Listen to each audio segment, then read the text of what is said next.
nothing can separate you from the love of God.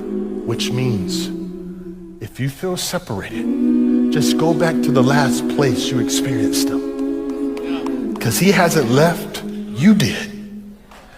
But the good news is you can reestablish that relationship right where you left him. So the gospel, it does a great job throughout all of the New Testament answering this question for us. Will God reject me too? The gospel answers this with overwhelming grace.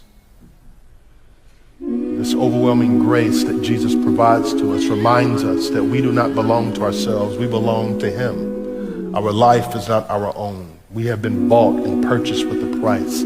And the price that we have been bought and purchased with is the life of Jesus Christ. He exchanged his life for yours, and you are the only one hanging on to your life when he has a better life.